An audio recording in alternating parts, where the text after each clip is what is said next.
വിഴിഞ്ഞത്ത് മത്സ്യബന്ധന ബോട്ടിന് നേരെ കോസ്റ്റ് ഗാർഡ് വെടിവെച്ച സംഭവത്തിൽ പ്രതിഷേധം ശക്തമാകുന്നു. കൊല്ലത്തെ മത്സ്യബന്ധന മേഖലയിൽ പ്രതിഷേധ സൂചകമായി ഇന്ന് ഹർത്താൽ ആചരിക്കും. നിസ്സാര കാര്യങ്ങൾ പറഞ്ഞ് മത്സ്യത്തൊഴിലാളികളെ കോസ്റ്റ് ഗാർഡ് നിരന്തരം പീഡിപ്പിക്കുകയാണെന്ന് മത്സ്യബന്ധന മേഖലാ കോർഡിനേഷൻ കമ്മിറ്റി ആരോപിച്ചു. വിഴിഞ്ഞം തുറമുഖം കേന്ദ്രീകരിച്ച് യന്ത്രവൽകൃത ബോട്ടുകൾക്ക് നേരെ കോസ്റ്റ് ഗാർഡ് നടത്തുന്ന അതിക്രമങ്ങൾ സ്ഥിരം സംഭവമാണെന്നാണ് ഈ മേഖലയിൽ പ്രവർത്തിക്കുന്നവരുടെ ആരോപണം.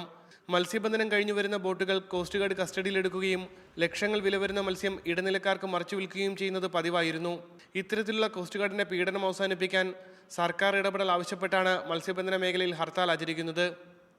ഞങ്ങളുടെ ബോട്ടുകൾ പോകുന്നതിന് മുമ്പ് അതിന് തക്കതായ രേഖകളും മറ്റുള്ള സാധ്യതയുള്ള കാര്യങ്ങളും ഇല്ലെങ്കിൽ ഞങ്ങളെ പോകാൻ അനുവദിക്കാതിരിക്കുക.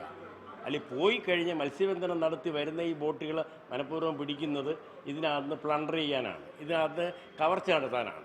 മീനാകുമാരി റിപ്പോർട്ടിന്റെ അടിസ്ഥാനത്തിൽ മത്സ്യത്തൊഴിലാളികളെ ആട്ടിപ്പായിച്ച് വിദേശ കപ്പലുകൾക്ക് കടൽ തീരെഴുതി കൊടുക്കാൻ കോസ്റ്റ് ഗാർഡ് ഒത്താശ ചെയ്യുകയാണെന്നും സമരക്കാർ ആരോപിച്ചു.